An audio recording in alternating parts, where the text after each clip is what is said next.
Hello everyone, welcome to my academy channel. जैसा कि मैंने स्टार्ट किया है प्लांट फिजियोलॉजी, उसका पहला चैप्टर था फोटोसिंथेसिस इन हायर प्लांट। ठीक है, इसका एक लेक्चर पूरी तरीके से कंप्लीट हो चुका है, ये दूसरा लेक्चर है। आज हम लोग स्टार्ट करेंगे where does photosynthesis take place.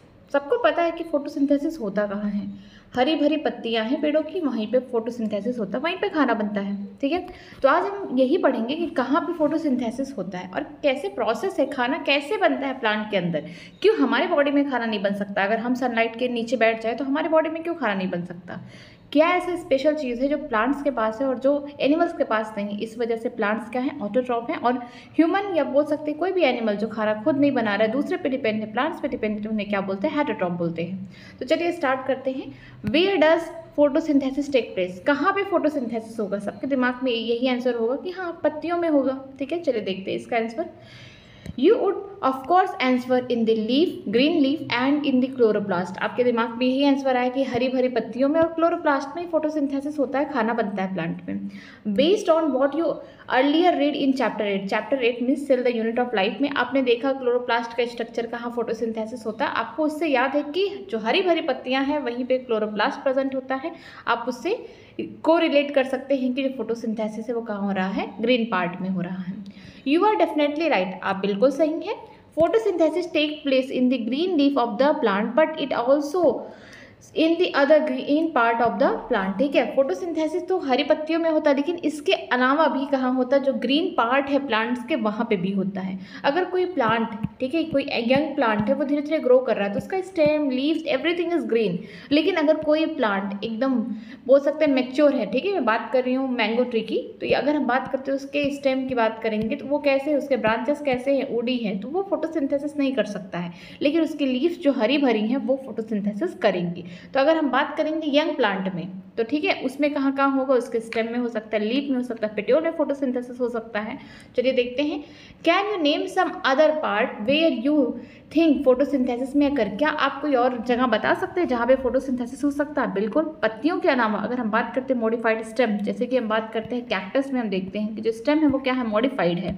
ठीक है, जो पत्तियां हैं स्पाइन बन चुकी हैं, लेकिन जो स्टेम है वो क्या हो गया, मॉडिफाइड हो गया फोटोसिंथेसिस करने के लिए। इसके अलावा एक्सेप्शन है ऑर्किड। जो ऑर्किड का प्लांट है उसके जो रूट्स है ना वो फोटोसिंथेसिस करते हैं। इसके अलावा अगर हम बात करते हैं अस्टियर अकेसिया में, देखते हैं कि जो उसके पेटियोल हैं वो क्या हो गए, वो स्वेलन हो गए, वो लीफ लाइक स्ट्रक्चर करने लगे, और जो उसकी पत्तियां हैं वो क्या हो गई, बहुत शॉर्ट हो गई, छोटी हो गई और बहुत कम समय तक जीवित रहती हैं। इसके बाद वो क्या होती हैं, झड़ जाती हैं। तो ये सब अदर पार्ट्स है जहाँ पे फोटोसिंथेसिस होता है पत्तियों के अलावा। You would recollect from the previous unit that the mesophyll cell in this leaf have a large number of chloroplast। आपने पहले ही पढ़ा है एनाटॉमी ऑफ फ्लावरिंग प्लांट, उसमें देखा है लीफ का स्ट्रक्चर, स्टेम का, एवरीथिंग का स्ट्रक्चर आपने देखा है। आपने देखा है पत्तियों में क्या होते हैं, मेसोफिल के सेल होते हैं, पैलिशेड भी हो सकते हैं, स्पॉन्जी हो सकते हैं। इनके पास क्या होता है, ढेर सारे क्लोरोप्लास्ट प्रेजेंट होते हैं। Usually the chloroplast align themselves along the wall of the mesophyll cell such that they get optimum quantity of the incident light. ठीक है, जो मेसोफिल के सेल हैं उनमें जो क्लोरोप्लास्ट है वो क्या है, एक जैसे अलाइन है ताकि उनको optimum quality of incident light, मतलब कि सनलाइट, उसे मिल सके। ठीक है, when do you think the chloroplast will align with their flat surface parallel to the wall? कब आप सोच सकते हैं जो क्लोरोप्लास्ट हैं वो अलाइन है, एक दूसरे से पैरेलली अलाइन है? जब इंटेंसिटी जो हो लो हो। ठीक है, जो इंसिडेंट लाइट आ रहा है, जो सनलाइट आ रहा है, उसकी इंटेंसिटी कम है, उस टाइम ये देखने को मिलता है। When would they be perpendicular to the incident light? कब ये एक दूसरे से परपेंडिकुलर हो जाएंगे? जब इंटेंसिटी ज़्यादा होगी, तब हमें सनलाइट की ज़रूरत कम है। ठीक है, ऐसा नहीं है कि जितना भी सनलाइट का रेस पड़ रहा है पूरा सब कुछ सनलाइट के रेस से बनेगा, नहीं, उसका लेस देन 2% हम बोल सकते हैं, इतने ही प्लांट को रिक्वायरमेंट है फोटोसिंथेसिस करने के लिए। इससे ज़्यादा हो जाएगा तो क्लोरोप्लास्ट वगैरह डैमेज होने लगेंगे और फोटोसिंथेसिस नहीं हो पाएगा। चलिए आगे देखते हैं।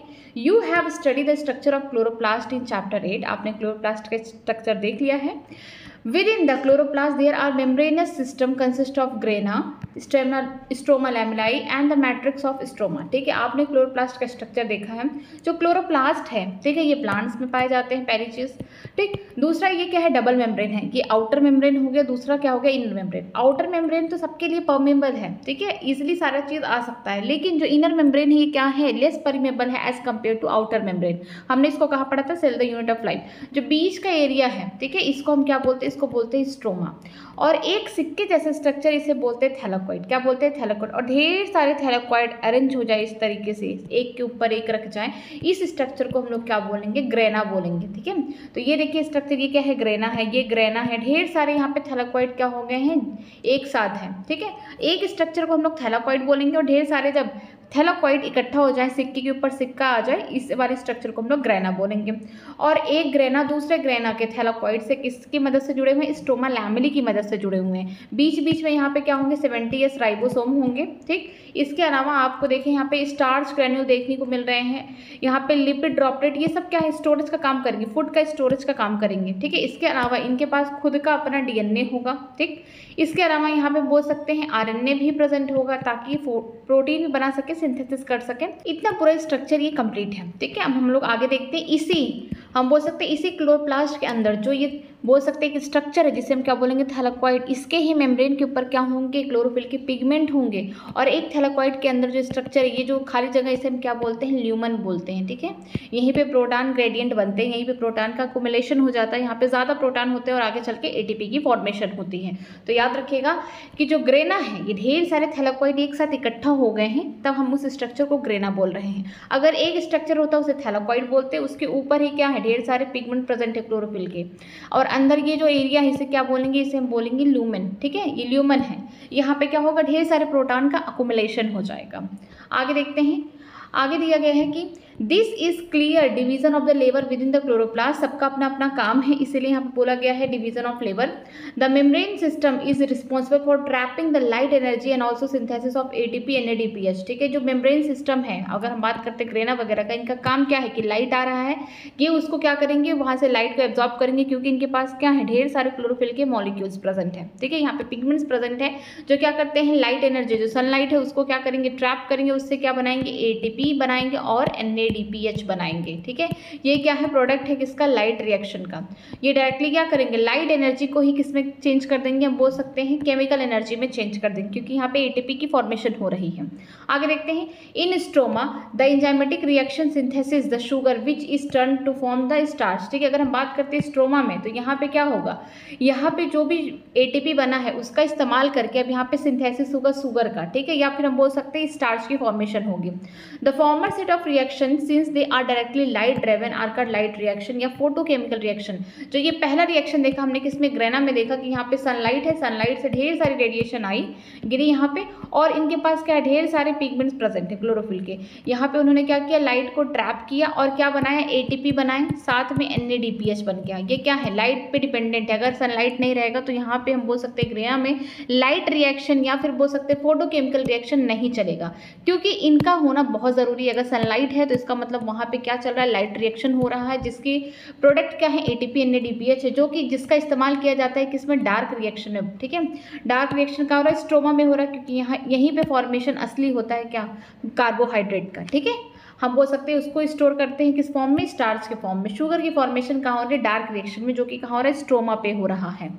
The latter was not directly light driven but depend on the product of light reaction ATP NADPH। ठीक है, जो बाद वाला रिएक्शन है जो कहाँ हो रहा है? स्ट्रोमा में हो रहा है, डार्क रिएक्शन। ये लाइट पे डिपेंडेंट नहीं है, लेकिन जो लाइट रिएक्शन का प्रोडक्ट है उस पर डिपेंडेंट है, उससे क्या बना रहा है? शुगर की फॉर्मेशन कर रहा है। ठीक है, स्ट्रोमा में।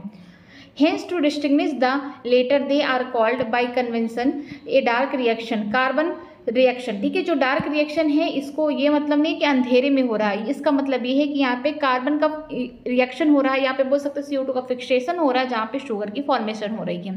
However this should not be construed to mean that they occur in the darkness or they are not light dependent। ठीक है, अगर हम बात करते हैं डार्क रिएक्शन की, इसका ये मतलब नहीं है कि इनका नाम डार्क रखा गया तो ये लाइट पे डिपेंड ही नहीं है, इनको भी सनलाइट की आवश्यकता है। क्यों? क्योंकि जो ग्रेना में लाइट रिएक्शन हो रहा है, अगर यहाँ पे सनलाइट नहीं प्रेजेंट होगा तो यहाँ पे प्रोडक्ट नहीं बन पाएगा, और अगर इनका प्रोडक्ट नहीं बन पाएगा तो फिर आगे चल के हम बोल सकते हैं शुगर की फॉर्मेशन नहीं हो पाएगी। तो इसका मतलब ये है कि जो डार्क रिएक्शन है वो डायरेक्टली लाइट पे डिपेंडेंट नहीं है, बट इनडायरेक्टली लाइट पे ही डिपेंडेंट है, क्योंकि लाइट रिएक्शन के ही प्रोडक्ट से ही आगे इनका काम चलने वाला है। ठीक है, तो ये पूरा यहाँ पे हो गया। हम जानते हैं कि सीधा यहाँ पे यही है जो फोटोसिंथेसिस होगा। यहाँ पे देखिए क्या होगा, यहाँ पे सनलाइट की ज़रूरत होगी, इस तरीके से सनलाइट है यहाँ पे। इस सनलाइट से क्या होगा? पहला लाइट रिएक्शन होगा, लाइट रिएक्शन होगा, कहाँ हो रहा है, ये ग्रेना में हो रहा है, जिसका प्रोडक्ट क्या है, यहाँ पे बनेगा ATP NADPH हो गया, ठीक है। इसके अलावा ऑक्सीजन निकलेगा, तो ये निकल जाएगा। हम लोग अभी आगे देखेंगे किस तरीके से लाइट रिएक्शन हो रहा है, और इसी लाइट रिएक्शन के जो प्रोडक्ट है ATP हो गया, NADPH हो गया, इसका इस्तेमाल करके स्ट्रोमा में क्या होगा, डार्क रिएक्शन होगा, ठीक है। डार्क रिएक्शन का मतलब ये नहीं कि अंधेरे में हो रहा है, ये किसकी प्रेजेंस में हो रहा है, जो लाइट रिएक्शन हुआ है उसके प्रोडक्ट की इस्तेमाल करके यहाँ पे क्या हो रहा है, शुगर बन रहा है। यहाँ पे हम बोल सकते हैं कार्बन का रिएक्शन चल रहा है, CO2 का फिक्सेशन चल रहा है। तो ATP किस तरीके से बन रहा है, यहाँ पे जो सनलाइट है ये क्या करा रही है, लाइट रिएक्शन कहाँ करा रही है, ग्रेना में करा रही है। हम लोग अभी आगे देखेंगे ग्रेना में ही क्या बन रहा है, ATP बन रहा है, NADPH बन रहा है, इसके अलावा ऑक्सीजन भी बन रहा है, तो ऑक्सीजन निकल जा रहा है, ठीक है। जो ATP है, NADPH है, उसका इस्तेमाल करके यहाँ पे डार्क रिएक्शन हो रहा है, कहाँ हो रहा है, स्ट्रोमा के अंदर हो रहा है, क्योंकि यहीं पे इंजाइम प्रेजेंट है जो प्रोटीन बनाते हैं, या फिर बोल सकते हैं जो शुगर बनाते, कार्बोहाइड्रेट बनाते, इंजाइम यहीं प्रेजेंट है। यहाँ पे क्या होगा, इंजाइमेटिक रिएक्शन होगा, स्ट्रोमा के अंदर कार्बन का रिएक्शन होगा, यहाँ पे हम बोल सकते हैं CO2 का फिक्सेशन होगा, तब जाके अल्टीमेटली क्या बनेगा, शुगर की फॉर्मेशन हो जाएगी, ठीक है। आगे देखते हैं, आगे हम लोग देखने जा रहे हैं how many type of pigment are involve in photosynthesis. Photosynthesis में कितने टाइप के पिगमेंट इन्वॉल्व होते हैं। Looking at the plant, have you ever wondered why and how there are so many shade of the green in their leaf even in the same plant? आप plant देखते हैं तो कोई पत्तियां एकदम डार्क ग्रीन होती हैं, कोई लाइट ग्रीन होती है, कोई रेडिश होती हैं, तो आपको डिफरेंट कलर एक ही प्लांट में देखने को मिलते हैं। ऐसा क्यों? देखिए, we can look for an answer to this question by trying to separate the leaf pigment of any green plant through the paper chromatography। ठीक है, जो पेपर क्रोमेटोग्राफी है एक ऐसा पेपर है जिसमें छोटे छोटे पोर्स हैं। हम इस पेपर पे क्या करेंगे, कोई प्लांट का लीफ यहाँ पे क्या करेंगे, उसकी चटनी बना लेंगे या फिर उसको हम पेस्ट बना के, ठीक है, ये देखिए ये पेपर है, ठीक। अब हम इस पर क्या करेंगे, उसका पेस्ट बना के रख देंगे यहाँ पे लीफ का। इसके बाद हम इसको चेक करेंगे कि जो कलर है ये कहाँ पे आ रहा है, क्लोरोफिल फर्स्ट कहाँ पे आ रहा है, क्लोरोपिल बी कहाँ पे आ रहा है, हम बोल सकते हैं इस तरीके से कहाँ पे प्रेजेंट है। हम इससे देखेंगे, किससे देखेंगे, पेपर क्रोमेटोग्राफी से देखेंगे। A chromatographic separation of the leaf pigment show that the color that we see in leaf is not due to the single pigment but due to the four pigment। ठीक है, हम जो यहाँ पे देखेंगे, इसमें किस में देखेंगे, पेपर क्रोमेटोग्राफी में देखेंगे कि जो एक ही कलर यहाँ पे प्रेजेंट नहीं है, एक ही पिगमेंट यहाँ पे लीफ में नहीं प्रेजेंट है, यहाँ पे 4 डिफरेंट टाइप के पिगमेंट्स प्रेजेंट है। जैसे कि पहला क्या है, क्लोरोफिल ए जो कि ब्राइट और ब्लू ग्रीन कलर का है, ठीक है। इसके अलावा देखते हैं, हम बोल सकते हैं क्लोरोफिल बी जो कि येलो ग्रीन कलर का है। फिर देखते हैं ज़ैंथोफिल येलो कलर का है। कैटिनाइड जो होते हैं ये फैट सॉल्युबल हैं, ये yellow to yellow orange colour है। तो ये 4 डिफरेंट टाइप के पिगमेंट किसी पत्ती में पाई जाती हैं, जिसको हमने किससे देखा, किसकी मदद से, यहाँ पे बोल सकते हैं पेपर क्रोमेटोग्राफी की मदद से। हमने एक पेपर लिया, उसके ऊपर हमने लीफ को पेस्ट बना के रख दिया, ठीक है। फिर हमने चेक किया कि यहाँ पे कलर आ रहा है, क्लोरोफिल ए, क्लोरोफिल बी, ज़ैंथोफिल, कैटिनाइड, अलग अलग सेगमेंट में कलर देखने को मिल रहा है। जो कलर ऑब्जर्व हुआ, क्या हुआ, क्लोरोफिल ए के लिए ब्राइट और ब्लू ग्रीन कलर आए, ठीक है। ये कलर बहुत इंपॉर्टेंट है याद रखने के लिए, क्योंकि क्वेश्चन आ चुका है मैच द फॉलोइंग में। फिर देखते हैं क्लोरोफिल बी जो कि येलो ग्रीन है, ज़ैंथोफिल की बात करते हैं येलो है, कैटिनाइड की बात करते हैं येलो टू येलो ऑरेंज है। ये 4 टाइप के यहाँ पे पिगमेंट्स प्रेजेंट होते हैं किसी पत्तियों में। फिर देखते हैं, let us now see that what is the role of various pigment play in photosynthesis. तो इतने सारे जो पिगमेंट्स है किसी पत्ती में क्यों प्रेजेंट है, इनका क्या मेन रोल है, अब आगे देखते हैं। Pigments are the substance that has ability to absorb the light at specific wavelength. Pigment ऐसे सब्सटेंस है लीफ में या ग्रीन पार्ट जो प्लांट के हैं वहाँ पे, इनका मेन काम क्या होता है, जो सनलाइट है उसको क्या करना है, उसको किसी स्पेसिफिक वेवलेंथ में उसको क्या करना है, एब्जॉर्ब करना, उसे ट्रैप करना, उसे पकड़ के रखना है। क्यों पकड़ना है, ताकि आगे चल के क्या चल सके, लाइट रिएक्शन। जब लाइट रिएक्शन होगा, ठीक, तब आगे चल के इनका जो प्रोडक्ट बनेगा, इनके प्रोडक्ट का इस्तेमाल करके तब जाके क्या होगा, कार्बन का रिएक्शन होगा, CO2 का फिक्सेशन बोल सकते हैं उसको, तब जाके शुगर की फॉर्मेशन होगी। तो यहाँ पे जो पिगमेंट है इनके पास एबिलिटी होती है कि लाइट को एब्जॉर्ब करें किसी स्पेसिफिक वेवलेंथ में, सबका अपना अलग अलग है। Can you guess which is the most abundant plant pigment in the world. क्या आप सोच सकते हैं कौन सा मोस्ट अबंडेंट, सबसे ज़्यादा कौन सा पिगमेंट पाया जाता है सारे प्लांट में, वो है क्लोरोफिल ए, ठीक है। याद रखिएगा क्लोरोफिल ए क्या है, यूनिवर्सल पिगमेंट है प्लांट्स में।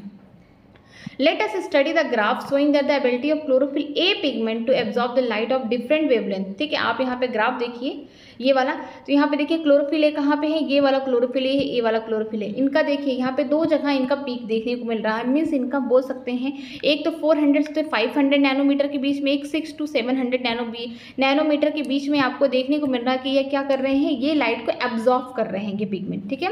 Of course, you are familiar with the wavelength of the visible spectrum of the light as well as the waveguide। आप जानते हैं कि जो व्हाइट लाइट है उसको अगर हम किसी प्रिज्म से पास करा दें तो आपको क्या देखने को मिलेगा, वेवगाइड देखने को मिलेगा, क्योंकि जो व्हाइट लाइट है ये क्या है, अपने स्पेक्ट्रम में स्प्लिट हो चुकी है, ठीक।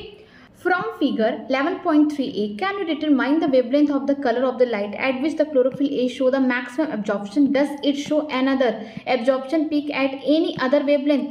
If yes, which one? देखिए हाँ दिखा रहा है यहाँ पे, एक तो यहाँ दिखा रहा है, एक यहाँ दिखा रहा है। ये क्या है, मैक्सिमम एब्जॉर्प्शन हो रहा है। एब्जॉर्प्शन यहाँ पे भी हो रहा है, यहाँ पे भी हो रहा है, लेकिन यहाँ तो बिल्कुल नहीं हो रहा, फिर हो रहा है। लेकिन मैक्सिमम देखिए पीक जहाँ बन रहा है क्लोरोफिल ए का, यहाँ बन रहा है, ठीक है। जो वेवलेंथ है 400 से 500 नैनोमीटर तक है और दूसरा वाला 600 से 700 नैनोमीटर के बीच में ही पड़ रहा है, लाई कर रहा है, ठीक है। आगे देखते हैं, आगे दिया है now look at the figure 11.3b showing the wavelength at which the maximum photosynthesis occur in the plant. आप यहाँ पे देखिए इस वाले फिगर में कि मैक्सिमम आपको ये देखिए जहाँ जहाँ पे ये पीक दिख रहा है, यहाँ पे क्या हो रहा है, मैक्सिमम फोटोसिंथेसिस हो रहा है। तो देखिए कौन सी वेवलेंथ में लाई कर रहा है, यहाँ पे देखिए क्लोरोफिल ए वाला है, तो इसका मतलब मैक्सिमम क्लोरोफिल ए वाला ही क्या कर रहा है, फोटोसिंथेसिस कर रहा है। ये वाला देखिए पीक यहाँ से मैच करिए, ये देखिए क्लोरोफिल ए वाले को यहाँ पे मैच कर रहा है। तो इसका मतलब मैक्सिमम लाइट एब्जॉर्प्शन भी कौन कर रहा है, क्लोरोफिल ए, और मैक्स यहाँ पे बी कर रहा है, लेकिन यहाँ पे हम बोल सकते हैं कि मैक्सिममली जो है क्लोरोफिल ए कर रहा है, लेकिन मैक्सिमम फोटोसिंथेसिस कहाँ पे हो रहा है, क्लोरोफिल ए में हो रहा है, ठीक है। आगे देखते हैं, आगे दिया can you see that the wavelength at which there is maximum absorption of chlorophyll a that is the blue and the red region also the higher rate of the photosynthesis. जो क्लोरोफिल ए है वो blue और red region में क्या कर रहा है, maximum. यहाँ पे जो एक स्पेक्ट्रम है यहाँ पे दिखाएगा कि जो वेवलेंथ है ये ब्लू रीजन में आ रही है, रेड रीजन में आ रही है, तो वहाँ पे आपको मैक्सिमम यहाँ पे बोल सकते हैं क्लोरोफिल ए जो है फोटोसिंथेसिस कर रहा है। आगे देखते हैं इसके अलावा, hence we can conclude that the chlorophyll A is the chief pigment associated with photosynthesis. इससे हम कह सकते हैं कि जो क्लोरोफिल ए है जहाँ पे मैक्सिमम फोटोसिंथेसिस हो रहा है वो सबसे चीप पिगमेंट है, जिसकी वजह से क्या हो रहा है, खाना बन रहा है प्लांट्स में, ठीक है। But by looking at the figure 13.3c can you say that there is a complete 1-to-1 overlap between the absorption spectrum. Absorption का मतलब लाइट को एब्जॉर्ब करना, ठीक है, chlorophyll a and the action spectrum photosynthesis. पहले light absorb होगा तो absorption spectrum में कौन सबसे ज़्यादा लाइट एब्जॉर्ब कर रहा है, ठीक है। दूसरा क्या होगा, ये लाइट एब्जॉर्ब करने के बाद खाना कौन बना रहा है, फोटोसिंथेसिस कौन कर रहा है। तो ये वाले में देखिए कि जो रेड वाला था, ब्लू वाला बोल सकते हैं, रेड और ब्लू रीजन में आपको क्लोरोफिल ए का यहाँ पे मैक्सिमम एब्जॉर्प्शन स्पेक्ट्रम में दिख रहा है, ये वाला, ठीक है। यहाँ पे मैक्सिमम एब्जॉर्ब कर रहे हैं लाइट को, फिर देख रहे हैं कि यहाँ पे मैक्सिमम यहाँ पे फोटोसिंथेसिस भी हो रहा है। तो जो ब्लैक वाला है ये क्या है, रेट ऑफ फोटोसिंथेसिस कहाँ पे हो रहे हैं, ब्लू और रेड रीजन में हो रहे हैं ये, ठीक है। किसका है ये, क्लोरोफिल ए का है।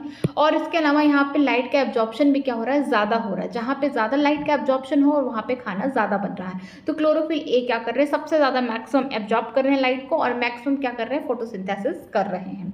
आगे देखते हैं, these graph together show that the most of the photosynthesis take place in the blue and red region of the spectrum. Some photosynthesis thus take place at the other wavelength of the visible spectrum. ये graph हमें दिखा रहा है एक साथ कि जो ज़्यादा करके जो खाना कहाँ बन रहा है, ब्लू और रेड रीजन में, ठीक है। जो विजुअल लाइट का स्पेक्ट्रम है वहाँ पे ब्लू और रेड रीजन में आपको देखने को मिल रहा है। इसके अलावा और भी जगह बन रहे हैं बट वहाँ पे बहुत कम फोटोसिंथेसिस हो रहा है। Let us see how this happen, ये कैसे हो रहा है हम इसको आगे देखते हैं। दो the chlorophyll is the major pigment responsible for trapping the light other than the thylakoid pigment like the chlorophyll B, xanthophyll, carotenoid which are called accessory pigment also absorb the light and transfer the energy to chlorophyll A. क्या होता है कि जो chlorophyll है ये सबसे ज़्यादा major pigment है, कहाँ पाया जाता है, प्लांट से पाया जाता है, जिनका मेन काम क्या है, लाइट को पहले एब्जॉर्ब करना, ट्रैप करना, फिर इससे क्या करना है, फोटोसिंथेसिस करना, उससे लाइट रिएक्शन करना आगे।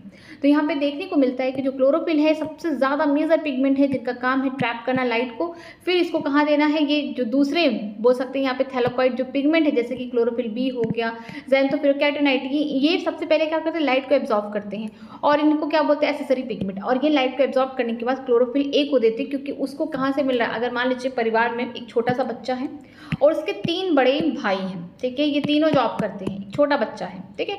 अब ये भी पैसा ला के इसको देगा, ये भी इसको कुछ खिलाए पिलाएगा, इसको भी ये भी कुछ खिलाए पिलाएगा, तो इसके पास क्या है, ज़्यादा अमाउंट में सारी चीज़ें हो जाएंगी कि नहीं हो जाएंगी, ठीक है। अगर मान लीजिए यहाँ पे एसेसरी जो पिगमेंट है, यहाँ पे मान लीजिए क्लोरोफिल बी हो गया, ज़ैंथोफिल हो गया, कैटिनाइट हो गया, इसने भी लाइट को एब्जॉर्ब किया, इसको दिया, इसने भी किया, इसको दिया, इसने भी किया, इसको दिया, तो इसके पास अल्टीमेटली क्या हो गया, ज़्यादा एब्जॉर्प्शन लाइट हो गया। यहाँ पे उसने डायरेक्टली तो एब्जॉर्ब नहीं किया, बट इनडायरेक्टली कहीं ना कहीं इसने ज़्यादा एब्जॉर्ब किया। क्यों डायरेक्टली नहीं करता, उसका रीजन देखते हैं। Indeed they are not able to wide range of the wavelength incoming the light to be utilize for the photosynthesis but also protect the chlorophyll a from the photo oxidation, ठीक है। ये जो pigment है, accessory pigment, chlorophyll B हो गया, xanthophyll, कैटिनाइड्स, ये क्या करते हैं, ये ज़्यादा हाई बोल सकते हैं हाई रेंज के वेवलेंथ को यहाँ पे नहीं एब्जॉर्ब करते लाइट के। ये क्या करते हैं, वेवलेंथ को जो भी उन्होंने एब्जॉर्ब किया, मान लीजिए इस तरीके से अरेंजमेंट है, ठीक है, बीच में ये क्लोरोफिल ए हो गया, बी हो गया, ज़ैंथोफिल हो गया, कैटिनाइड्स, इसने क्या किया, इस वाले पिगमेंट ने लाइट को ट्रैप किया, इसने भी लाइट को ट्रैप किया, इसने भी लाइट को ट्रैप किया। तो क्या करते हैं, कुछ एनर्जी बोल सकते हैं, एनर्जी को रिलीज करते हैं। जो लाइट एनर्जी है इसको हीट के फॉर्म में निकाल देंगे, तो यहाँ पे कुछ एनर्जी का लॉस हो जाएगा, फिर इसको देंगे, फिर ये भी ऐसे करेगा ताकि जो क्लोरोफिल ए है इसको फोटो ऑक्सीडेशन से बचाया जा सके। फोटो ऑक्सीडेशन का मतलब ये है कि लाइट डायरेक्टली अगर पड़ेगा तो क्या हो जाएंगे, जो क्लोरोफिल के ए मॉलिक्यूल है वो डैमेज हो जाएंगे, जिसकी वजह से क्या होगा, फोटोसिंथेसिस आगे हो नहीं पाएगा। क्योंकि सबसे चीप बोल सकते हैं, सबसे मेन जो पिगमेंट है प्लांट में वो कौन है, क्लोरोफिल ए है, ठीक है। आगे देखते हैं, व्हाट इज लाइट रिएक्शन। हम लोग लाइट रिएक्शन को दूसरा नाम क्या है, फोटोकेमिकल रिएक्शन, ठीक है, फोटोकेमिकल रिएक्शन देखते हैं इसमें। Light reaction or the photochemical phase included the light absorption, water splitting, oxygen release and the formation of high energy chemical intermediate ATP NADPH। देखिए लाइट रिएक्शन में होता क्या क्या है, लाइट से ही लग रहा है कि पहले क्या होगा, लाइट एब्जॉर्ब होगा, ठीक है। इसका दूसरा नाम क्या है, लाइट रिएक्शन का फोटोकेमिकल, ठीक। इसमें क्या होगा, पहला लाइट एब्जॉर्ब होगा। अब लाइट एब्जॉर्ब कौन करेगा, एसेसरी पिगमेंट से, जैसे क्लोरोफिल बी हो गया, ज़ैंथोफिल हो गया, कैटिनाइट से क्या करते हैं, लाइट को एब्जॉर्ब करते हैं, ठीक। फिर क्या होगा, पानी टूटेगा, वाटर स्प्लिटिंग होगा। वाटर टूटेगा तो हम जानते हैं कि जो वाटर है उसको हम तोड़ेंगे तो किस में तोड़ेंगे, प्रोटॉन प्लस ऑक्सीजन के फॉर्म में तोड़ेंगे। इसे हम बैलेंस करते हैं, ठीक है। इस तरीके से इसको हम बैलेंस कर दे रहे हैं यहाँ पे, ठीक, ये बैलेंस हो गया यहाँ पे। तो हम देखेंगे कि जो पानी है उसको तोड़ रहे हैं तो प्रोटॉन ढेर सारे निकल रहे हैं। यहाँ पे 2 मॉलिक्यूल वाटर का अगर हम ब्रेक कर रहे हैं, किसके प्रेजेंस पे, कुछ मिनरल होंगे जैसे कि मैग्नीज हो गया, या फिर हम बोल सकते हैं क्लोरीन, जो कि मिनरल न्यूट्रिशन में हमें पढ़ना तो वो चैप्टर अब डिलीटेड हो गया है, ठीक है। इसकी मदद से क्या होता है, ये टूट जाते हैं पानी प्लांट में। इसके बाद हम देखते हैं वहाँ पे प्रोटॉन रिलीज होगा, ऑक्सीजन रिलीज होगा, तो ऑक्सीजन निकला, ठीक है। कहाँ निकल रहा है, हम बोल सकते हैं लाइट रिएक्शन में। ऑक्सीजन का कोई काम नहीं, ऑक्सीजन निकल जाएगा। फिर क्या हो रहा है, फॉर्मेशन हो रहा, हाई एनर्जी केमिकल इंटरमीडिएट बन रहे, जैसे कि ATP NADPH बन रहा है, तो ये बनेगा, ठीक है। अब इसी का इस्तेमाल करके, ATP NADPH का इस्तेमाल करके स्ट्रोमा में क्या होगा, कार्बन रिएक्शन होगा, मीन्स हम बोल सकते हैं बायोसिंथेटिक होगा, वहाँ पे खाना बनेगा, ठीक। आगे देखते हैं, several protein complex are involve in the processes. यहाँ पे ढेर सारे प्रोटीन जो है इन्वॉल्व होते हैं इस प्रोसेस में। The pigment are organise into 2 discrete photochemical light reaction complexes LHC within the photo system first and photo system second, ठीक है। ये जो पिगमेंट है ना, ऑर्गेनाइज्ड होते हैं किसमें, फोटो, यहाँ पे हम बोल सकते हैं photo system 1, photo system second. ये क्या है, लाइट हार्वेस्टिंग कॉम्प्लेक्सेस हैं, ठीक है। लाइट हार्वेस्टिंग कॉम्प्लेक्स का मतलब क्या होता है, लाइट को हार्वेस्ट कर रहे हैं, ट्रैप कर रहे हैं, इनके पास क्या है, पिगमेंट्स प्रेजेंट है, ये फोटो सिस्टम के फॉर्म में प्रेजेंट है। अब देखिए, these are the name in the sequence of their discovery and not in the sequence in which they are function during the light reaction, ठीक है। जो इनका नाम रखा गया फोटो सिस्टम 1 या फोटो सिस्टम सेकेंड, इनका नाम डिस्कवरी के अकॉर्डिंग रखा गया है, ना कि इनके फंक्शन के अकॉर्डिंग। फोटो सिस्टम सेकेंड पहले आता है, ठीक है, लाइट रिएक्शन में, फिर फर्स्ट आता है। इसका मतलब जो फोटो सिस्टम यहाँ पे सेकेंड लिखा गया, ये बाद में इसको ढूंढा गया, उससे पहले फोटो सिस्टम फर्स्ट को ढूंढा गया था। तो ये क्या है, डिस्कवरी के अकॉर्डिंग इनको क्या किया गया है, अरेंज किया गया है, ठीक है। इसका मतलब ये नहीं कि ये पहले काम करेगा, ये बाद में नहीं, इनका नाम इनकी डिस्कवरी के अकॉर्डिंग रखा गया है। द LHC, ठीक है, light harvesting complexes are made up of 100 of the pigment molecule bound to the protein. इनके पास क्या होते हैं, 100 ऑफ पिगमेंट्स मॉलिक्यूल्स के प्रेजेंट होते हैं, जो कैसे बाउंडेड हैं, प्रोटीन से जुड़े हुए हैं। Each photo system has all the pigment except 1 molecule of chlorophyll a forming the light harvesting system is called antenna, ठीक है। लाइट हार्वेस्टिंग सिस्टम, एक तो यहाँ पे 100 ऑफ द पिगमेंट प्रेजेंट है पहले से ही, ठीक है। उनमें से सिर्फ सिर्फ एक मॉलिक्यूल किसका प्रेजेंट है, क्लोरोफिल ए का। बाकी जितने भी जो मॉलिक्यूल हैं वो क्या है, एसेसरी पिगमेंट है। क्लोरोफिल बी हो गया, ज़ैंथोफिल हो गया, कैटायोनाइट वहाँ पे प्रेजेंट है। जो क्लोरोफिल ए है ये क्या है, मेन एंटीना बना रहा है किसका, हम बोल सकते हैं लाइट हार्वेस्टिंग कॉम्प्लेक्स का। ठीक है, यहाँ पे लाइट हार्वेस्टिंग कॉम्प्लेक्स में 100 ऑफ द पिगमेंट, यहाँ पे ढेर सारी पिगमेंट प्रेजेंट है, लेकिन बीच में कहीं वन मॉलिक्यूल ऑफ सिर्फ क्लोरोफिल ए प्रेजेंट है, बाकी सब एसेसरी पिगमेंट है। ठीक है, यही क्या बना रहा है, क्लोरोफिल ए जो है वो एंटीना बना रहा है। These pigment help to make the photosynthesis more efficiently by absorbing the different wavelength of light। ये जो पिगमेंट्स है ये क्या कर रहे हैं, फोटोसिंथेसिस में हेल्प कर रहे हैं। कैसे कर रहे हैं, ताकि ये डिफरेंट वेवलेंथ में लाइट को एब्जॉर्ब कर रहे हैं, इस वजह से ये हेल्प कर पा रहे हैं। The single chlorophyll A molecule form the reaction centre. ठीक है, यहाँ पे 100 पिगमेंट्स प्रेजेंट है, जिनमें से एक मॉलिक्यूल किसका, क्लोरोफिल ए का, जो क्या कर रहा है, रिएक्शन सेंटर बना रहा है, मेन एंटीना बना रहा है किसका, LHC का, लाइट हार्वेस्टिंग कॉम्प्लेक्स का। बाकी जो पिगमेंट वो क्या है, एसेसरी है। आगे देखते हैं यहाँ पे, the reaction centre is different in both the photo system. जो रिएक्शन सेंटर होगा वो दोनों ही फोटो सिस्टम में अलग अलग होगा। In PS1 the reaction centre of chlorophyll a has absorption peak at the 700 nanometre, hence called the P700, while in the PS2 it has the absorption maxima at the 680 nanometre and it is called P680। ठीक है, यहाँ पे जो reaction centre है, चाहे PS1 हुआ और PS2 हुआ, दोनों में ही क्या है, डिफरेंट है। यहाँ पे जो क्लोरोफिल ए होगा वो कितने नैनोमीटर की लाइट को एब्जॉर्ब करेगा, 700 नैनोमीटर की लाइट को एब्जॉर्ब करेगा। यहाँ पे 680 के नैनोमीटर की लाइट को एब्जॉर्ब करेगा। तो दोनों में ही क्या है, यहाँ पे बोल सकते हैं वेवलेंथ अलग अलग है। तो आप इसको याद कर सकते हैं, PS1 है, फर्स्ट कौन आ रहा है, 700 नंबर वाला, सेकेंड कौन आएगा, 680 वाला। तो इससे आप याद कर सकते हैं। यहाँ पे देखिए लाइट हार्वेस्टिंग कॉम्प्लेक्स, यहाँ पे हम देखते हैं, यहाँ पे ढेर सारे जो पिगमेंट है क्या है, एसेसरी पिगमेंट है। ठीक है, जो मेन यहाँ पे जो पिगमेंट होगा, ये वाला जो पिगमेंट है, ये वाला, ठीक है, ये क्या है, रिएक्शन सेंटर बताएगा। रिएक्शन सेंटर कौन बना रहा है, ये जो पिगमेंट है ये वाला रिएक्शन सेंटर बना रहा है, क्लोरोफिल ए बना रहा है। कौन बना रहा है, क्लोरोफिल ए बना रहा है। लाइट आई, ठीक है, यहाँ पे बोल सकते हैं फोटॉन जो है ये क्या है, लाइट है, सनलाइट यहाँ से आई, इस तरीके से यहाँ पे लाइट गिरी। ठीक है, क्लोरोफिल बी हो गया, ज़ैंथोफिल हो गया, कैटायोनाइट, यहाँ पे ये लाइट को क्या करते हैं, एब्जॉर्ब करते हैं, लेकिन कुछ हीट एनर्जी यहाँ पे बोल सकते हैं, कुछ एनर्जी को लॉस करते हैं, फिर किसको देते हैं, हम बोल सकते हैं यहाँ पे जो रिएक्शन सेंटर बना रहा क्लोरोफिल है, इनको देते हैं, फिर यहाँ से क्या होता है, इलेक्ट्रॉन एक्साइट होता है। ठीक, तो ये क्या है, एक लाइट हार्वेस्टिंग कॉम्प्लेक्स जिसके पास क्या 100 ऑफ द पिगमेंट है मॉलिक्यूल्स के, और यहाँ पे आपको देखने को मिलेगा सिर्फ एक सिंगल मॉलिक्यूल क्लोरोफिल ए का है, जो क्या बना रिएक्शन सेंटर। अगर ये PS1 होता तो रिएक्शन सेक्टर जो होता 700 नैनोमीटर की लाइट को एब्जॉर्ब करता। अगर PS2 होता तो यहाँ पे जो रिएक्शन सेंटर है जो क्लोरोफिल ए है, ये 680 नैनोमीटर की लाइट को क्या करता है, एब्जॉर्ब करता। ठीक है, आगे देखते हैं, आगे है electron transport. In the PS system second, the reaction center chlorophyll A absorb the 680 nanometer wavelength of the red light, causing the electron to become excited and jump into the orbit furthest from the atomic nuclei। ठीक है, यहाँ पे आपको देखने को मिलेगा कि जो PS सेकेंड है, फोटो सिस्टम सेकेंड है, जहाँ पे बोल सकते क्लोरोफिल ए है, वो एब्जॉर्ब कर रहा है लाइट कितने नैनोमीटर का, 680 नैनोमीटर का। ठीक है, रेड लाइट को एब्जॉर्ब कर रहा है। यहाँ पे क्या होगा, जो फोटो सिस्टम है, यहाँ से इलेक्ट्रॉन क्या होंगे, एक्साइट हो जाएंगे अपने दूसरे ऑर्बिटल में। ठीक है, These electrons are picked up by the electron acceptor which passes them in the ETS, या बोल सकते हैं electron transport system consisting of cytochrome. यहाँ पे देखिए ये स्ट्रक्चर है, यहाँ पे देखिए एक बार स्ट्रक्चर समझाती हूँ फिर पढ़ना। ठीक है, यहाँ पे देखने को मिल रहा है ये क्या है, एक लाइट हार्वेस्टिंग कॉम्प्लेक्स है, यहाँ पे दूसरा है। तो पहला जो लाइट हार्वेस्टिंग कॉम्प्लेक्स है वो क्या है, फोटो सिस्टम सेकेंड है। तो यहाँ पे 680 नैनोमीटर की लाइट को ये क्या करेंगे, वेवलेंथ की लाइट को एब्जॉर्ब करेंगे। यहाँ पे 700 नैनोमीटर की लाइट को ये क्या करेंगे, एब्जॉर्ब। ठीक है, ये हो कहाँ रहा, पहले ये जानिए हो कहाँ रहा। ये यहाँ पे मान लीजिए थैलाकॉइड है, उसका जो मेम्ब्रेन है, ठीक है, थैलाकॉइड का जो मेम्ब्रेन है वहाँ पे ये हो रहा है। याद रखें, क्लोरोप्लास्ट में नहीं, थैलाकॉइड है, उसका जो ये मेम्ब्रेन है, ये जो बाहर का बोल सकते स्ट्रक्चर है, वहाँ पे ये रिएक्शन हो रहा है। पहला चीज कि थैलाकॉइड के मेम्ब्रेन पे हो रहा है। लाइट आई, ठीक है, यहाँ पे लाइट इस तरीके से आई, यहाँ पे गिरी। जो 680 नैनोमीटर की जो लाइट होगी, ये जो लाइट हार्वेस्टिंग कॉम्प्लेक्स है उसे क्या करेंगे, एब्जॉर्ब कर लेंगे।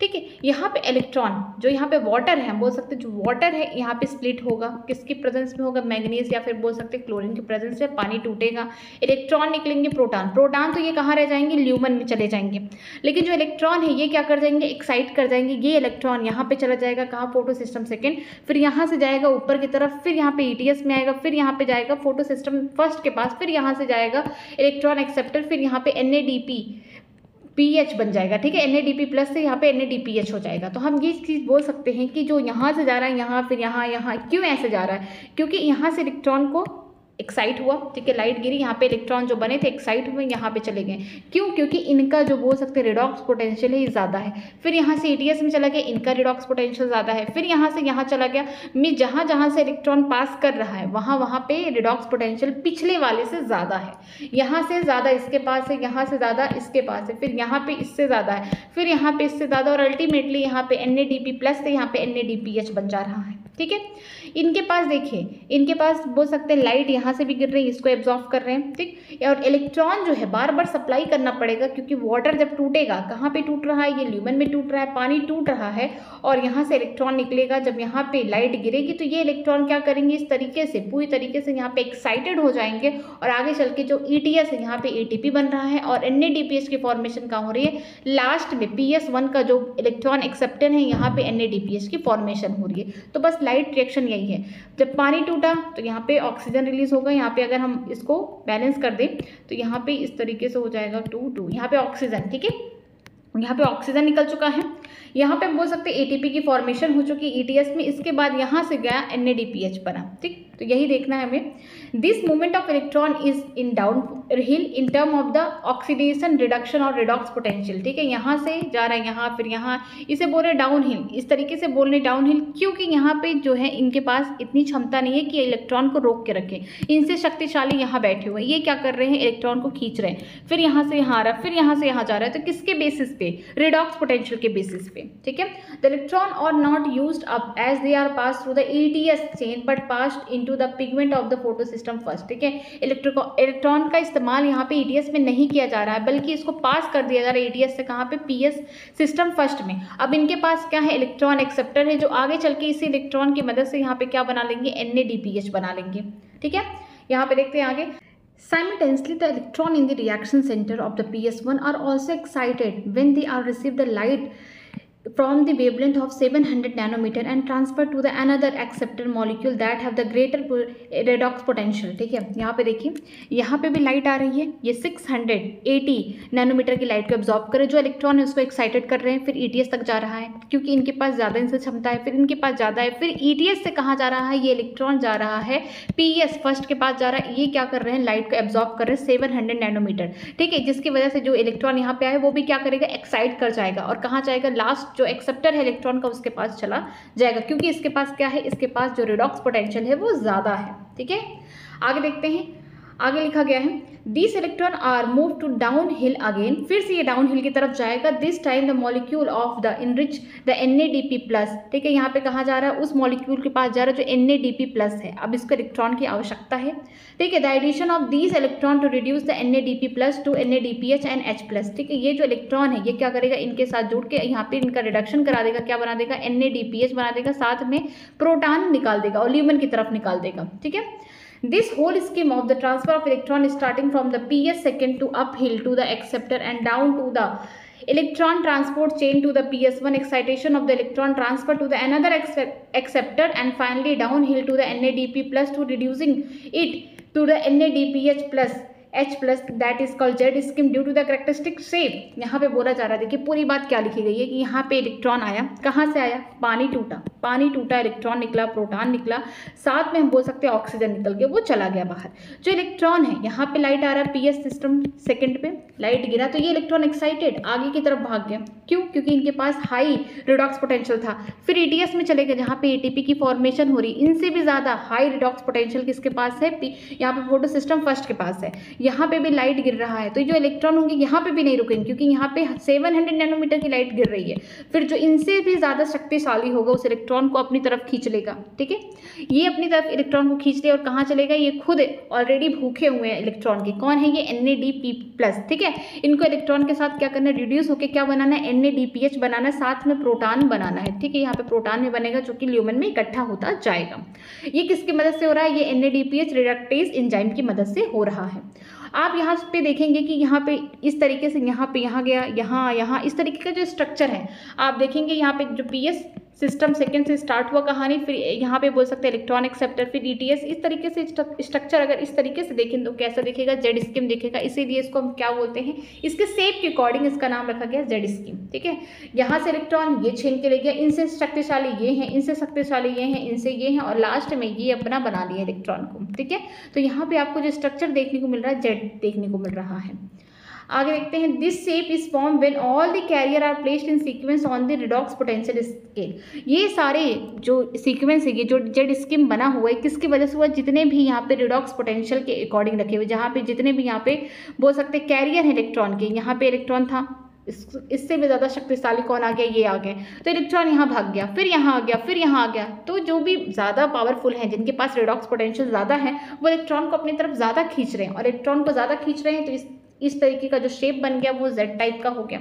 एन मत सोचिएगा, इस साइड से देखिएगा ये क्या है, जेड है। ठीक है, आगे देखते हैं स्प्लिटिंग ऑफ वाटर। पानी कैसे टूट रहा है, पानी टूटना बहुत ज़्यादा जरूरी है। अगर पानी ही नहीं रहेगा तो आगे हम बोल सकते हैं ये पूरा लाइट रिएक्शन ही नहीं चल पाएगा, क्योंकि पानी से ही क्या निकल रहा है, इलेक्ट्रॉन, और इसी इलेक्ट्रॉन के लिए झगड़ा हो रहा है। ठीक है, इसी इलेक्ट्रॉन को यहाँ पे उछाल कूदा रहे हैं, ठीक, तब जाके हमको यहाँ पे स्ट्रक्चर देखने को मिल रहा है, और हम बोल सकते हैं लाइट रिएक्शन का प्रोडक्ट बन रहा है। अगर ये इलेक्ट्रॉन ना रहता तो यहाँ पे ईटीएस नहीं चल पाता, यहाँ पे एटीपी नहीं बन पाता, लास्ट में एनएडीपीएच नहीं बन पाता, क्योंकि हमें एटीपी और एनएडीपीएच ही तो चाहिए, क्योंकि इसी से आगे चल के क्या हो रहा है, इन्हीं के इस्तेमाल से आगे चल के क्या होगा, कार्बन का रिएक्शन होगा, हम बोल सकते हैं वहाँ पे शुगर की फॉर्मेशन होगी, डार्क रिएक्शन होगा। ये कहानी कहाँ चल रही है, ये कहानी चल रही है जो हमारा थैलाक्वाइट है उसके मेम्ब्रेन में कहानी चल रही है। ठीक है, आगे देखते हैं splitting of water. You would then ask how does the PS second supply electron continuously. आप ये पूछ सकते हैं कि जो पीएस सेकेंड इसके पास इलेक्ट्रॉन आ कहाँ से रहा, पानी से आ रहा है।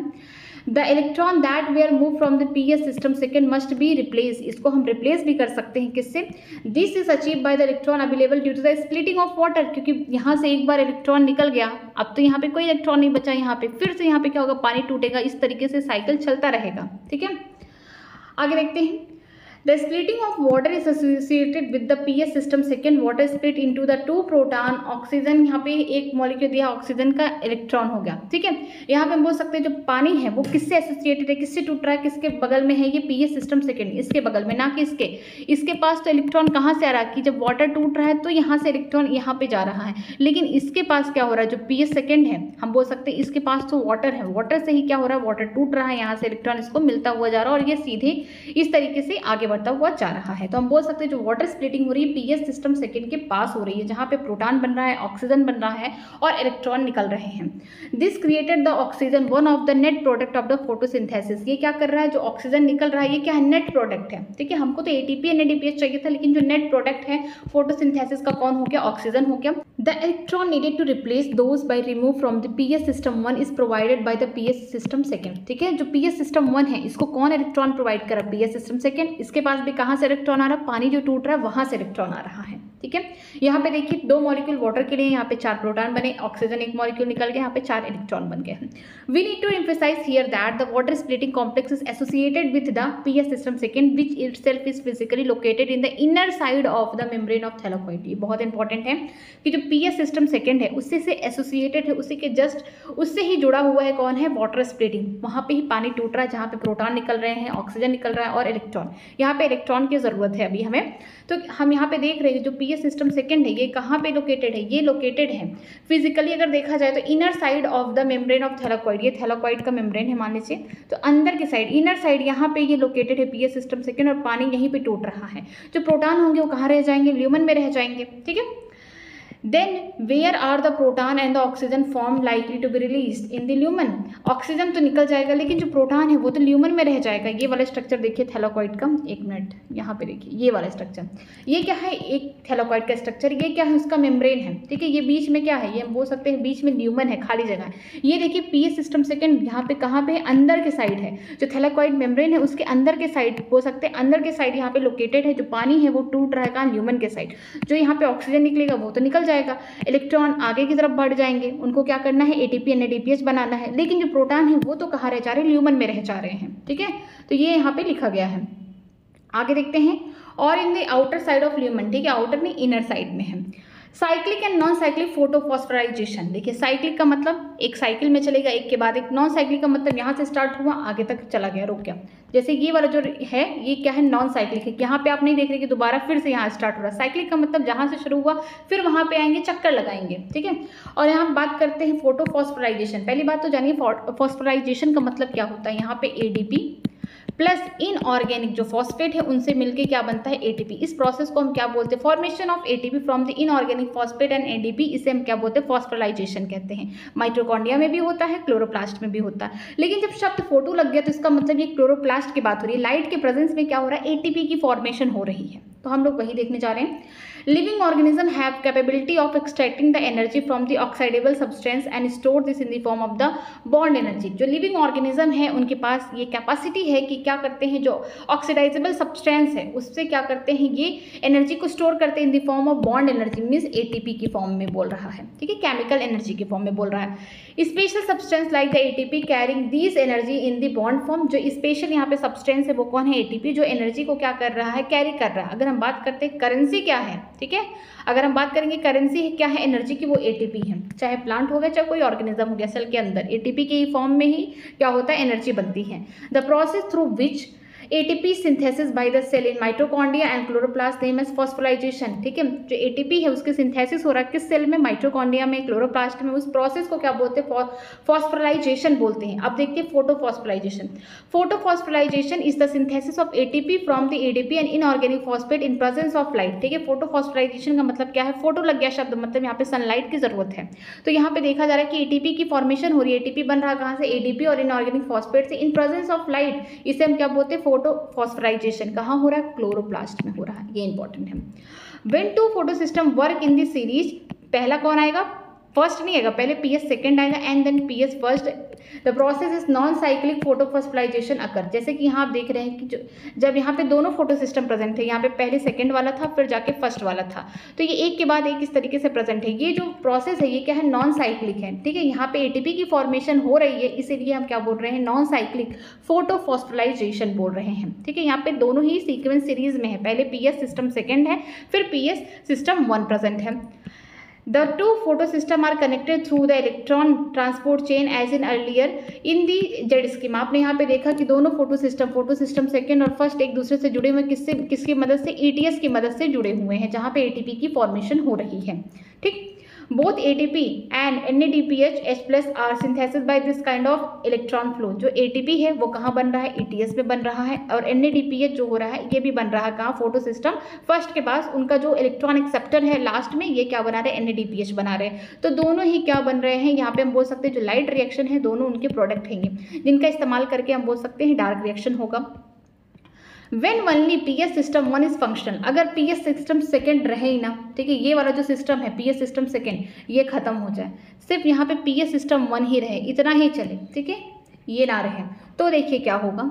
यहाँ पे हम लोग देखते हैं The electron is circulated within the photosystem and the photophosphorylation occur due to the cyclic electron। हाँ देखिए यहाँ पे खत्म हो गया, यहाँ पे लाइट तो यहाँ पे 700 नैनोमीटर पे भी गिर रही है, मीन्स फोटो सिस्टम जो फर्स्ट है वहाँ पे भी गिर रही है। यहाँ पे इलेक्ट्रॉन आया इस तरीके से और फिर ETS से होते हुए फिर इस तरीके से क्या होगा, इलेक्ट्रॉन अपने आप को सर्कुलेट कर रहा है, ठीक है, यहाँ पे साइक्लिक बन रहा है। बट अब प्रॉब्लम क्या होगी, यहाँ पे ATP की फॉर्मेशन होगी, यहाँ पे इनका जो इलेक्ट्रॉन का एक्सेप्टर जो है यहाँ पे नहीं प्रेजेंट है, NADP+ नहीं प्रेजेंट है। इसके अलावा भी हम लोग देखेंगे NADPH रिडक्टेज एंजाइम भी प्रेजेंट नहीं होता है, ठीक है। A possible location where this could be happening in the stroma lamellae, ये कहाँ पे हो रहा है, ये हो रहा है स्ट्रोमा लैमेलाई। मतलब कि अब तक हमने इसको कहाँ देखा, थैलाकॉइड में देखा, ठीक है। ढेर थैलाकॉइड एक साथ इकट्ठा हो गए तो क्या बनाएंगे, ग्रैना बनाएंगे। तो ये स्ट्रक्चर पहले देखते हैं। इसका मतलब हम बोल सकते हैं कि जो PS सिस्टम 1 है और PS सिस्टम सेकेंड है, ये कहाँ है, थैलाकॉइड मीन्स ग्रेना वाले स्ट्रक्चर में है, यहाँ प्रेजेंट है, ठीक है। लेकिन ये जो स्ट्रक्चर है, ये जो जोड़ने का काम करे, स्ट्रोमा लैमेलाई, ठीक है। यहाँ पे देखिए ये यहाँ पे क्या है, PS सिस्टम बोल सकते हैं फर्स्ट प्रेजेंट है, PS सिस्टम फर्स्ट प्रेजेंट है, यहाँ पे PS सिस्टम फर्स्ट प्रेजेंट है, ठीक है। यहाँ पे PS सिस्टम सेकेंड नहीं प्रेजेंट है, NADP+ नहीं प्रेजेंट है, NADPH रिडक्टेज एंजाइम नहीं प्रेजेंट है। तो मतलब कि यहाँ पे हम बोल सकते हैं कि लाइट रिएक्शन के दोनों जो इंटरमीडिएट प्रोडक्ट है, ATP हो गया, NADPH, दोनों यहाँ बन रहे हैं, क्योंकि यहाँ पे PS सिस्टम 1 और पीएस सिस्टम सेकेंड भी प्रेजेंट है। ठीक है, कहाँ प्रेजेंट है? अगर थैलाकॉइड में प्रेजेंट है, ढेर सारे थैलाकॉइड इकट्ठा हो गए तो ग्रेना में प्रेजेंट है। लेकिन अगर हम बात करते हैं स्ट्रोमा लैमिनी में, वहाँ पे सिर्फ पीएस सिस्टम 1 प्रेजेंट है, जो कि क्या है? साइक्लिक है। ठीक है, तो आगे देखते हैं हम लोग। आगे दिया गया है यहाँ पे, ये देखिए स्ट्रक्चर, ये वाला जो स्ट्रक्चर है ये बोल सकते हैं साइक्लिक फोटोफॉस्फोराइजेशन, जहाँ पे पीएस सिस्टम 1 प्रेजेंट है। यहाँ पे इलेक्ट्रॉन क्या हो रहा है? ये इस तरीके से इसमें घूम रहा है, बस केवल एटीपी बन रहा है। कहाँ पे? एटीएस में, बाकी इलेक्ट्रॉन घूम रहा है। क्योंकि ये इनका एक्सेप्टर नहीं प्रेजेंट है, तो ये आगे चल के एनएडीपीएच नहीं बना पाएंगे। ठीक है, ये कहाँ प्रेजेंट होंगे? ये होंगे स्ट्रोमा लैमेलाई में, जो बोल सकते हैं यहाँ पे दो ग्रेना के डिफरेंट थैलाकॉइड, यहाँ पे इस तरीके से ग्रेना बन गए, तो इनके डिफरेंट थैलाकॉइड को जोड़ने का काम करे वो कौन है? स्ट्रोमा लैमेलाई, वहाँ पे ये होता है। ठीक है, आगे देखते हैं। वाइल द मेम्ब्रेन और the lamellae of the grana have both PS system 1 PS system second, the stroma lamellae membrane lack the PS system second as well as the NADP reductase enzyme. बहुत important line है, इसको highlight करके, कि जो membrane है या लैमेलाई है, ठीक है, ग्रेना का, ठीक है, उसमें आपको देखने को मिलेगा PS system 1 PS system second present है। ठीक है, लेकिन जो स्ट्रोमा लैमेलाई है इसके पास क्या नहीं प्रेजेंट? इसके पास सिर्फ पीएस सिस्टम 1 तो प्रेजेंट है, लेकिन इसके पास पीएस सिस्टम सेकेंड नहीं प्रेजेंट है। इसके अलावा एनएडीपी रिडक्टेस एंजाइम नहीं प्रेजेंट है। ठीक है, आगे देखते हैं यहाँ पे, the excited electron does not passed on to NADP plus but it cycle back to the PS system 1 complex through the electron transport chain. यहाँ पे देखिए इलेक्ट्रॉन तो यहाँ तक गया एक्सेप्टर के पास, लेकिन यहाँ पे एंजाइम नहीं प्रेजेंट है, जिसकी वजह से ये इलेक्ट्रॉन अब एक्सेप्ट नहीं कर पाएगा। आगे फिर से इलेक्ट्रॉन भाग जाएगा कहाँ पे? ETS के पास, फिर ये साइक्लिक यहाँ पे चेन चलने लगेगा। ठीक है, the cyclic flow hence result only in the synthesis of ATP but not the NADPH+। जो साइक्लिक यहाँ पे चल रहा है फोटोफॉस्फोराइजेशन, यहाँ पे सिर्फ ATP की फॉर्मेशन हो रही है, NADPH का फॉर्मेशन नहीं हो पा रहा। क्योंकि इसलिए नहीं हो पा रहा क्योंकि यहाँ पे NADPH के जो रिडक्टेस एंजाइम है ये प्रेजेंट नहीं है। ठीक है, cyclic photophosphorylation also occur when only, ये बहुत इंपॉर्टेंट है। ठीक है, यहाँ पे टिक करिए। देखिए, जो साइक्लिक फोटोफॉस्फोराइजेशन है also occur when the light of the wavelength beyond the 680 nanometre are available for the excitement. ठीक है, जो 680 नैनोमीटर के बाद भी अगर लाइट यहाँ प्रेजेंट है तो वहाँ पे हो सकता है। मीन्स क्यों हो पा रहा है? इसलिए हो रहा है क्योंकि 700 नैनोमीटर की ज़रूरत है लाइट की। ठीक है, जो पीएस सिस्टम फर्स्ट है वो कितने लाइट की वेवलेंथ को एब्जॉर्ब करेगा? 700 नैनोमीटर। तो 680 नैनोमीटर से ज़्यादा अगर लाइट आ रही है फिर भी ये क्या करेंगे? उसके बाद का जो लाइट है उसको क्या करेंगे? उसके वेवलेंथ की लाइट को एब्जॉर्ब करेंगे और यहाँ पे साइक्लिक फोटोफॉस्फोराइजेशन होगा। ठीक है, तो ये पूरा खत्म हो चुका है लाइट रिएक्शन। एक बार चलिए एक बार आखिरी में सब कुछ रिवाइज कर लेते हैं। हमने स्टार्टिंग में देखा कि फोटोसिंथेसिस कहाँ हो रहा है, हमारे दिमाग में तुरंत आंसर आता है कि हम लोग लीफ में देखते हैं, क्लोरोप्लास्ट में, लेकिन कुछ हरे भरे जगह हैं प्लांट में, जैसे कि अगर बहुत छोटा सा पौधा है उसके स्टेम में, लीफ में देखेंगे कि वहाँ भी फोटोसिंथेसिस हो रहा है। मॉडिफाइड स्टेम भी हो जाते हैं, कुछ प्लांट अपने आप को मॉडिफाई कर लेते हैं। ठीक है, पेटियोल में हो रहा है, ये सब जगह है जहाँ पे फोटोसिंथेसिस होता है। इसके अलावा हम लोग जानते हैं कि जो फोटोसिंथेसिस हो रहा है वो किस में हो रहा है? क्लोरोप्लास्ट में हो रहा है। जो मेसोफिल सेल है उनके पास क्या है? क्लोरोप्लास्ट है। क्लोरोप्लास्ट उसके पास क्या है? डबल मेम्ब्रेन है। आउटर मेम्ब्रेन सबके लिए परमेबल है, लेकिन जो इनर मेम्ब्रेन है वो थोड़ा सा लेस परमेबल है as compare to outer membrane. बीच में जो जगह है इसे हम क्या बोलेंगे? स्ट्रोमा बोलेंगे। लेकिन यहाँ पे आपको थैलाकॉइड प्रेजेंट होंगे इस तरीके से, और ढेर सारे थैलाकॉइड अगर इस टाइप का स्ट्रक्चर बना ले, एक सिक्के के ऊपर दूसरा एक सिक्का रख दे, पाइस ऑफ कॉइन बना ले, तो इसे हम क्या बोलेंगे? ग्रैना बोलेंगे। ठीक है, ये भी ग्रैना है, ग्रैना है। एक ग्रैना दूसरे ग्रैना से जुड़े हुए, जो एक ग्रैना का थैलाकॉइड है दूसरे ग्रैना के डिफरेंट थैलाकॉइड से जुड़ रहा है, किसकी मदद से? स्ट्रोमा लैमेली की मदद से जुड़ रहा है। बीच बीच में आपको 70s राइबोसोम दिख जाएंगे, RNA दिख जाएंगे, इनका खुद का DNA दिख जाएगा, इसीलिए इनको क्या बोलते हैं? सेमी ऑटोनॉमस ऑर्गेनल बोलते हैं। ठीक है, स्टार्च ग्रेन्यूल प्रेजेंट है, यहाँ पे लिपिड के ड्रॉप प्रेजेंट है। इनका मेन काम क्या है? इनका मेन काम है स्टोरेज करना। जो वहाँ पे स्टार्च है, कार्बोहाइड्रेट है, वो खाने को स्टोर करते हैं। ठीक है, तो लाइट रिएक्शन में क्या होता है कि जो लाइट आई, सनलाइट आई, वो गिरी और ग्रेना पे कुछ बोल सकते हैं जो थैलाकॉइड उनके ऊपर क्या होते हैं? क्लोरोफिल के यहाँ पे पिगमेंट्स प्रेजेंट होते हैं, जो क्या करते हैं? लाइट को एब्जॉर्ब करते हैं, लाइट को ट्रैप करते हैं, फिर वहाँ से आगे हम लोग अभी लाइट रिएक्शन देखें तो उस तरीके से लाइट रिएक्शन से ATP NADPH बनाते हैं।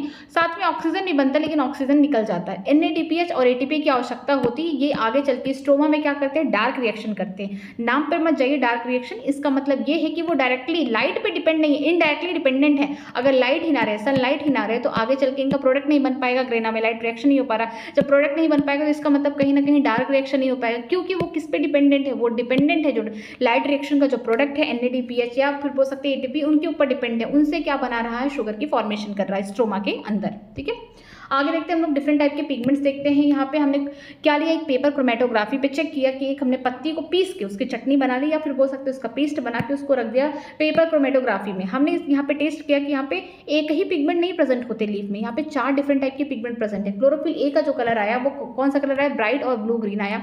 फिर देखते हैं क्लोरोफिल बी का जो कलर आया वो येलो ग्रीन कलर आया। फिर ज़ैंथोफिल का येलो कलर आया। कैटिनाइट की बात करते हैं yellow to yellow orange colour आया। ठीक है, ये सारे जो पिगमेंट्स हैं ये एक लीफ को कलर देते हैं। ठीक है, हम ये सोचते हैं कि हरी पत्ती इसका मतलब क्लोरोफिल ए होगा, नहीं, ये चारों पिगमेंट वहाँ प्रेजेंट होंगे।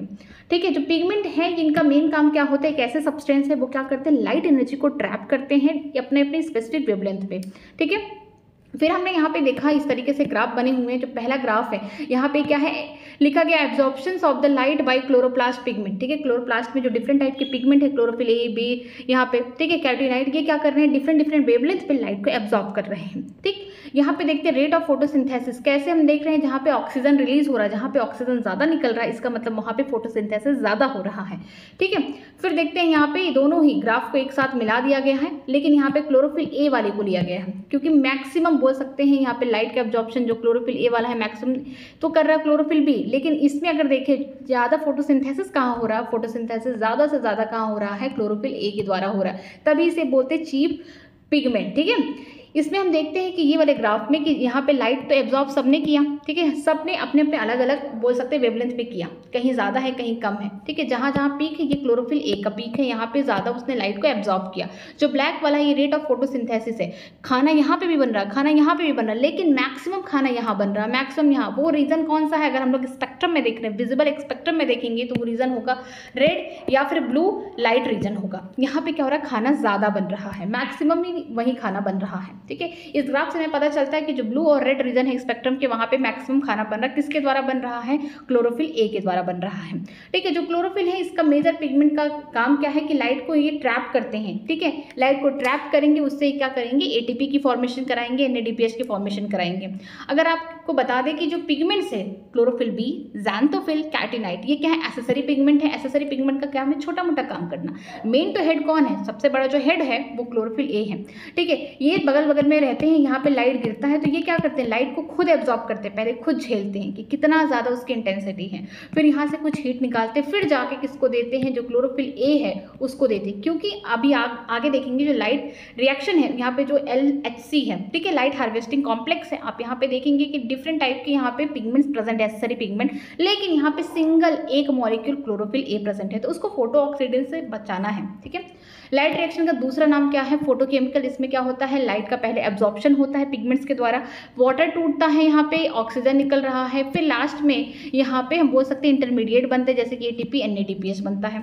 ढेर सारे पिगमेंट कॉम्प्लेक्स एक साथ इकट्ठा हो जाते हैं, उसे हम क्या बोलते हैं, लाइट हार्वेस्टिंग कॉम्प्लेक्स बोलते हैं। यहाँ पे PS सिस्टम 1 है, PS सिस्टम 2 है। इनका नाम इनके काम के अकॉर्डिंग नहीं है, इनकी डिस्कवरी के अकॉर्डिंग है। मतलब कि ये वाला स्ट्रक्चर देखिए, इसका मतलब जो PS सिस्टम 1 है ये पहले डिस्कवर हुआ, बाद में ये डिस्कवर हुआ। सबसे पहले काम कौन कर रहा है, यहाँ पे PS सिस्टम 2 कर रहा है, लेकिन बाद में PS सिस्टम 1 कर रहा है, तो ये इनकी डिस्कवरी के अकॉर्डिंग इनका नामकरण हुआ है। ठीक है, तो यहाँ पे देखने को मिलेगा जो हमारा ये एंटीना है। ठीक है, यहाँ पे देखिए ढेर सारे मॉलिक्यूल है, ये क्या है, एक लाइट हार्वेस्टिंग कॉम्प्लेक्स है। यहाँ पे 100 ऑफ मॉलिक्यूल यहाँ पे पिगमेंट्स के प्रेजेंट है। इन मॉलिक्यूल में सिर्फ एक मॉलिक्यूल क्या होगा, क्लोरोफिल ए होगा, जो क्या है, एंटीना बना रहा है। ठीक है, ये मेजर होगा। बाकी जो पिगमेंट्स होंगे वो क्लोरोफिल बी हो सकते हैं, ज़ैंथोफिल हो सकते हैं, कैटिनाइट्स हो सकते हैं। लाइट इन पे आ रही है, इनको क्या कर रहे हैं, वो लाइट को एब्जॉर्ब कर रहे हैं। ठीक है, डिफरेंट डिफरेंट अपने वेवलेंथ पे।